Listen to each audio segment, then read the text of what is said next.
Indian Wells champion, doubles up and wins Miami. Prakash, what do you think of that performance? Flawless. You said it, that first set, that first serves were absolutely unbelievable. I was just so impressed. I thought Lehechka played a great match. Yeah. The way Sinner adjusted to the attacking tennis from Lehechka, all different parts, was impeccable to watch. No, it was what was super interesting. In the beginning, Sinner seemed a bit irritated by his serve. He had a low first serve percentage in his first service game. He looked at his team. I don't know what Darren Cahill or Simone Vagnosi told him, but from that point on, it was just first serve, first serve, first serve, first serve, and the rest of his game followed. He was phenomenal in all areas. Jim, I would love to know your thoughts as we both were on the call for the match. Yeah, it was very much about that little sequence early in the match, in the 1-all when Sinner gets the break, and then there's the potential for the boomerang break, down low 40, service percentage well under 50% at that point, and he delivers 5 consecutive first serves. And that would kind of be the story. Lehechka would have some other opportunities, some little windows in on the Sinner service games, and Sinner just time and time again coming up with a big delivery to de-stress the situation, and that's kind of become his calling card here in the last, basically since the U.S. Open. The drop shots, things of that nature, he didn't get to use them as much in this tournament because the conditions were quicker, and a lot of the players that he were playing were kind of forced the issue. He didn't have a lot of time on the ball today. A lot of the time he was backpedaling because Lehechka was just ripping the ball as much as he could. But still, the guy his base game is so good, and it's been so long since he's played a bad match that where physical issues weren't the main problem for him. He's had some physical issues in hot conditions that have troubled him, but just pure tennis when the conditions are normal, the guy is just a machine. It's really incredible. I know a bit disappointed that he wasn't able to serve out the set against Sinner, but now you turn around and look and you go, he gave Sinner the best push. You know, he was able to put forth a pretty good effort, but what can you say about Jannik Sinner, especially on a hard court? The guy's been incredible on hard court for the most of his career, especially this month of March, what he's been able to do in Indian Wells and Miami. You kind of run out of words to be able to describe it. Yeah, 2 other players I'd like to give their props to, the 2 semifinalists. Artur Fils, back from his back problems. He's been fantastic. He's great energy. He played some incredible tennis with Tommy Paul. That was one of the matches of the season. And then Sasha Zverev played such a better match in defeat, losing to Jannik Sinner in the semifinals here than he did in Indian Wells in the desert, where he was a little too over the line on his offense. I thought he got the ratio right. He was right there with Sinner, which these days is saying something. So, you know who's going to have a little something to say pretty soon?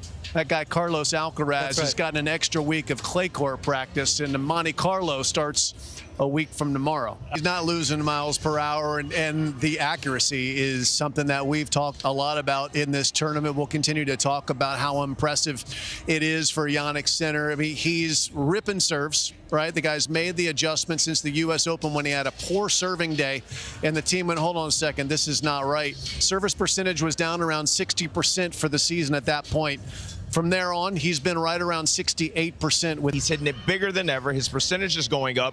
And then when you get the serve back, when you're finally able to guess right and return something that's landing 2 feet of the line, he's also got a forehand on this side, a forehand on this side. He's now using the drop shot. He's running to the net. He's doing all areas of the game so well. And you love to see a player who's had this much success continuing to find ways to get better. And I think that's the thing that has to be scarier for the field. So I'm glad I'm sitting up here with you guys. And it's also scarier for Carlos Alcaraz, because this is a rivalry that has been going back and forth. You said something earlier I thought was interesting. They both have the same number of career titles. Yeah. But if I'm not mistaken, I think they also have the same number of points won against each other. They also, like, the comparisons are uncanny between the two. So I'm looking forward to, for the next few years, seeing these guys have to counter each other and see, okay, Jannik's becoming a better server. Carlos is also making adjustments to his serve. They're all tinkering with little things to try to be better, and the game is going to be better for it. Reminded guys of the fact that last year in the month of March, Jannik Sinner did not play the Sunshine Double. He was in the middle of that 3-month suspension.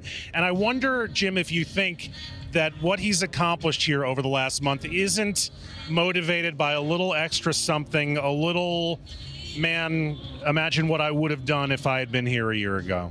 There may be some of that, but I think more than anything, it's probably the disappointment that he didn't win again in the Australian Open, that he didn't win in Doha. I think he had more to prove based on this year than what happened last year. I think he had to take his medicine last year. He was offered a deal. It allowed him to play all the majors, so he accepted the deal that was offered. and he has been off and running ever since he came back. The way Jannik Sinner is able to bounce back, it's absolutely remarkable. I mean, you think about 3 big low points at slams. Roland Garros last year, comes back and wins Wimbledon. U.S. Open Finals, he wins 4 out of the last 5 events, ending the year. That Djokovic match in Australia, now he gets a Sunshine Double without dropping a set. He so nails in between the ears. It is remarkable to watch that kind of mental toughness. Yeah, and I think there's a level of maturity that he has. I think there are sometimes athletes who are motivated by a slight or feeling as though that they've been wronged in some way. I don't get that vibe from Jannik in the interactions that we've had. I feel like he's a person who kind of takes whatever's in front of him, tries to find the bright side of it, and then just finds what is the best way to move forward for me and my tennis. And I think that's what he's been able to do.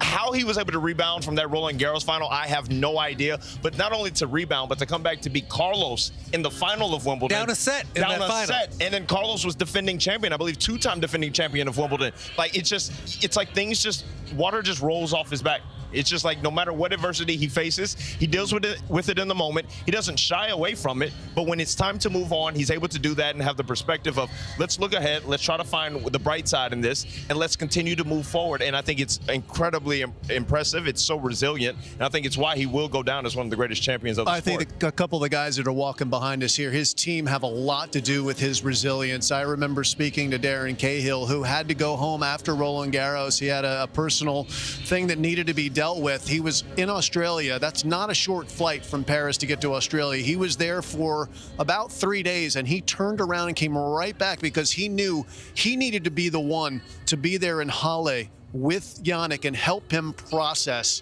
That's kind of his sweet spot. He's the guy who's been around so many of the number ones who've had the ups and downs that he's been coaching. So his experience level there to be able to help set the table for, okay, that was a tough one, but we've got to move forward, and move forward they have. And Wimbledon was, I think, a direct result of Darren's hand weighing in on there and getting him in the right headspace.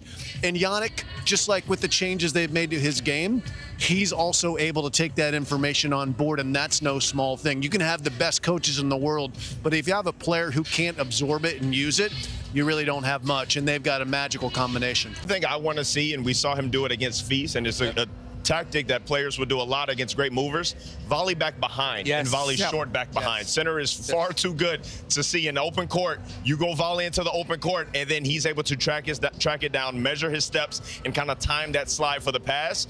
Use the short volley back behind. If you're going to come in, force Sinner to have to stop his momentum, run backwards at an angle, and then you can position yourself in front of the ball to maybe have a play on the second volley. A great point about going behind Sinner, because he's so good out of the corners. He's really quick for a tall guy, so that he covers the open court well. But for a tall guy, it's really hard to stop and go back the other way, 100%. especially when you have to go a little bit inside the court, cut the angle. So great point. All right, Typically, to beat Sinner or a guy like Sinner, you have to have a big weapon. Jakub Minšík was able to do it because of his serve. The guy still hadn't lost a set in I don't know how long in Masters 1000. What are we, 30 or 4 months now? 30 in a row. Sinner serving and returning and starting off points the way that he was in this matchup. Sinner, I think he's not going to give you any weaknesses. You got to be able to somehow penetrate through, as we've really seen only Carlos Alcaraz be able to do. But on the Zverev side of things, I'm actually going to go cup half full. I think we saw some things from Zverev that he can actually take moving forward. At the beginning of the match, he tried mixing up some different elements, tried mixing in some drop shots at those crucial moments in that second set, attacked the net, came up with a few good volleys. He's going to need to continue getting more comfortable with that as he moves forward with these matchups. That was significantly better from Zverev in this match than it was a couple of weeks ago in the semifinals in Indian Wells, where he was too aggressive, Danielle. He actually was trying to be aggressive, but he hadn't found that middle ground that you need to have, because you don't want to punch yourself out with unforced errors. I know with my game, that can be a challenge, trying to find that happy medium. So I totally get it.